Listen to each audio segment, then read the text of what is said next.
Alright, here we go with another painting tutorial. This one we're looking at the Dwarf Warrior. So the Dwarf Army book just came out.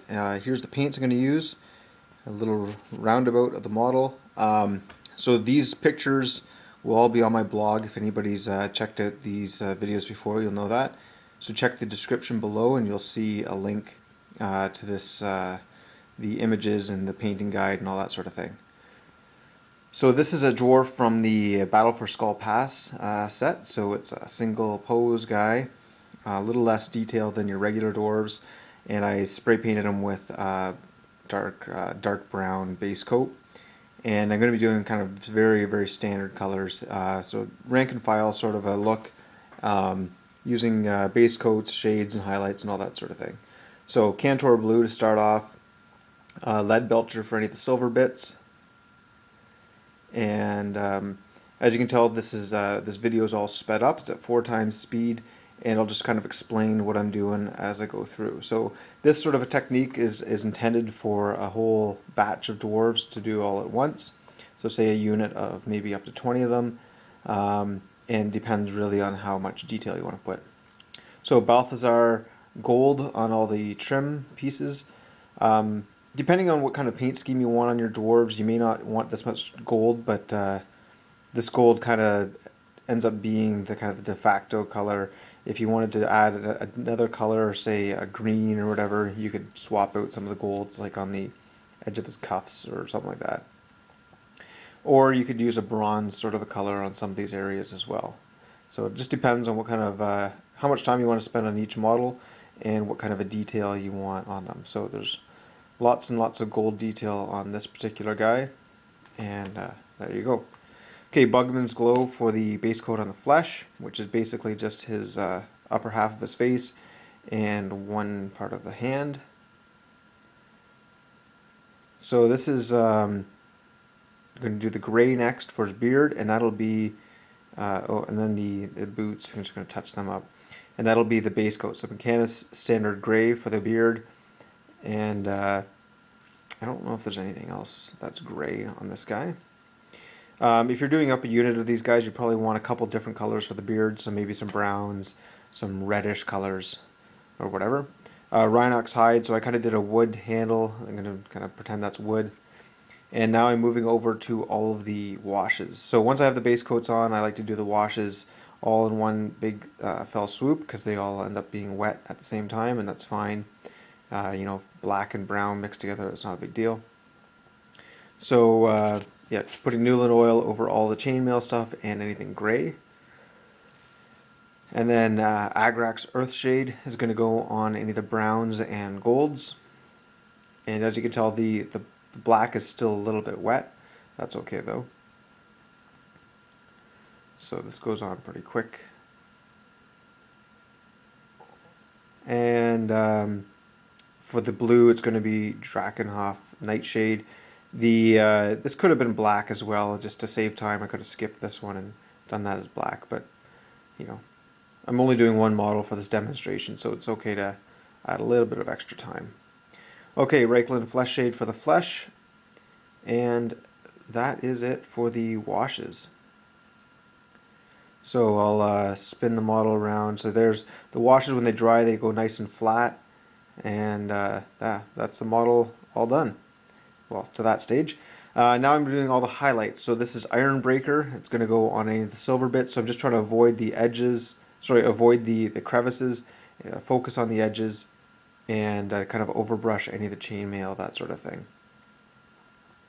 And by overbrush, I mean just try to paint the raised areas really fast. Not worried about picking it out exactly, but just kind of a heavy dry brush.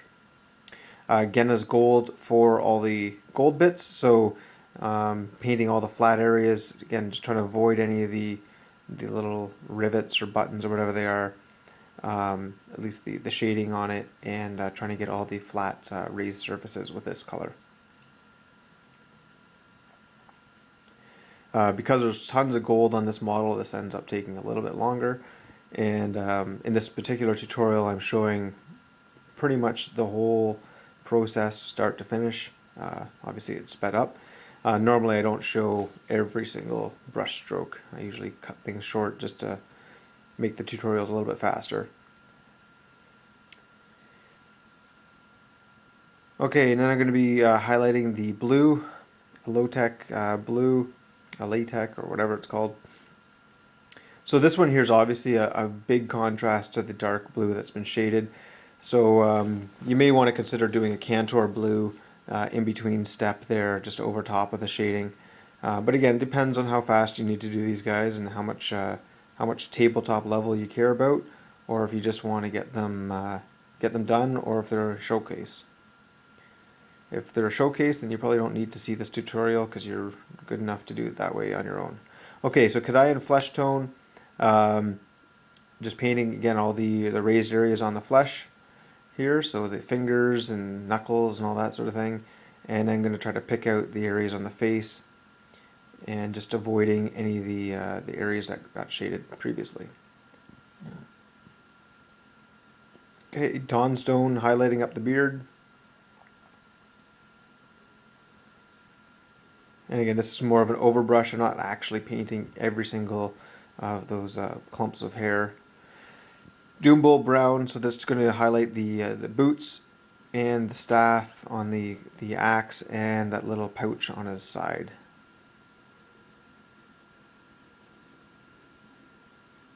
Runefang Steel for the final highlights on the silvers. Very, very minimal. You can hardly tell that this is even done. This is just this is kind of a nice to have in terms of highlights. If you're doing a whole unit, you don't need to worry about this. Same with the gold. This final gold highlight is very subtle and just kind of helps draw out that little bit of edge, and you can probably skip it if you're doing a big unit. Hoeth Blue, so for the final edge highlighting on the blue, and very, very, very little of it on that shield, just kind of a halo around the top edge, and any of the folds in the fabric, just trying to pull those out a little bit. Kislev Flesh for the final highlights on the flesh, so just focusing on knuckles and raised cheekbones and whatever, that sort of thing, nose. And Administratum Grey for the final highlights on the beard. And one final highlight, Tusker Fur for the shoes and the staff, and just some of the edges on that little pouch. Okay, doing Longbeard Grey dry brush on that the gray texture there. Depending on what look you want your army to have, you may want gray or whatever. I figured because these guys are probably coming out of the mines, the gray made a bit of sense. And here we are, all finished. Rotate around, and I'll show you a bunch of still images as well as the painting guide after this. So if you stick through this tutorial, or stick through to the end of this video, you can see those, or else you can go check those out over on my blog. It's like watching paint dry.blogspot.com. And be sure to leave a comment or like or share or whatever this video if you want to see more of them. I hope to get some of the dwarf special characters, maybe some of the units. It all depends on how popular this video is. So yeah, these are all the painting guides that are posted on my blog. You can check those out and just kind of show you which colors to use if you're using GW paints. And some final still images of this dwarf. Anyways, hope you liked the tutorial. Be sure to let me know if there's any suggestions for future ones or comments or whatever, and I usually answer those right away on YouTube. Hope you liked it. See you next time.